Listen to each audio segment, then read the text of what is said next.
खुलुमबाय स्टुडिय'आव दं आं उदांस्रि मोसाहारि। रायजोआव लाख लाख सुबुंफोरनि थाखाय मोनसे गोजोनथाव खौरां। 10 डिसेम्बरखौ गोसोआव लाखि। 10 डिसेम्बराव रायजोनि लाख लाख आइजोफोरनि एकाउन्टआव हाबगोन रां। नाथाय सोर सोर बे रांखौ मोनगोन? नोंथाङा अरुणोदय बिथांखिनि मुलाम्फागिरि नामा? नोंथाङा रान्दि पेन्सन बिथांखिनि मुलाम्फागिरि नामा? जुदि नोंथाङा अरुणोदय बिथांखि आरो रान्दि पेन्सन बिथांखिनि मुलाम्फागिरिब्ला KYC आपडेट खालामनानै ला। नोंगौ 10 डिसेम्बराव थामहिनबा गाबोन अरुणोदय बिथांखि आरो रान्दि पेन्सन बिथांखिनि मुलाम्फागिरिफोरनि एकाउन्टआव हाबगोन रां। गेजेराव खालि माखासे घन्टाल' दंसै।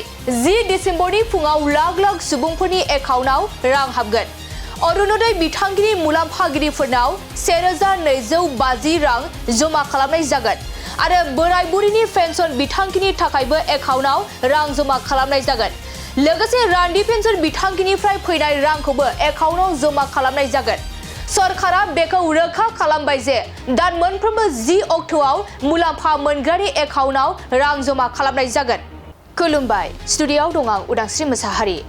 रायजोआव लाख लाख सुबुंफोरनि थाखाय मोनसे गोजोनथाव खौरां। 10 डिसेम्बरखौ गोसोआव लाखि। 10 डिसेम्बराव रायजोनि लाख लाख आइजोफोरनि एकाउन्टआव हाबगोन रां। नाथाय सोर सोर बे रांखौ मोनगोन? नोंथाङा अरुणोदय बिथांखिनि मुलाम्फागिरि नामा? नोंथाङा रान्दि पेन्सन बिथांखिनि मुलाम्फागिरि नामा? जुदि नोंथाङा अरुणोदय बिथांखि आरो रान्दि पेन्सन बिथांखिनि मुलाम्फागिरिब्ला KYC आपडेट खालामनानै ला।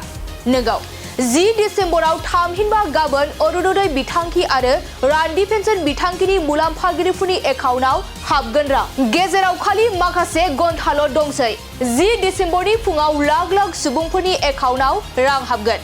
अरुणोदय बिथांखिनि मुलाम्फागिरिफोरनाव 1250 रां जमा खालामनाय जागोन आरो बोराय बुरिनि पेन्सन बिथांखिनि थाखायबो एकाउन्टआव रां जमा खालामनाय जागोन। लोगोसे रान्दि पेन्सन बिथांखिनिफ्राय फैनाय रांखौबो एकाउन्टआव जमा खालामनाय जागोन। सरकारा बेखौ रोखा खालामबाय जे दान मोनफ्रोमबो 10 अक्ट'आव मुलाम्फा मोनग्रानि एकाउन्टआव रां जमा खालामनाय जागोन। खुलुमबाय स्टुडिय'आव दं आं उदांस्रि मोसाहारि। रायजोआव लाख लाख सुबुंफोरनि थाखाय मोनसे गोजोनथाव खौरां। 10 डिसेम्बरखौ गोसोआव लाखि। 10 डिसेम्बराव रायजोनि लाख लाख आइजोफोरनि एकाउन्टआव हाबगोन रां। नाथाय सोर सोर बे रांखौ मोनगोन? नोंथाङा अरुणोदय बिथांखिनि मुलाम्फागिरि नामा? नोंथाङा रान्दि पेन्सन बिथांखिनि मुलाम्फागिरि नामा?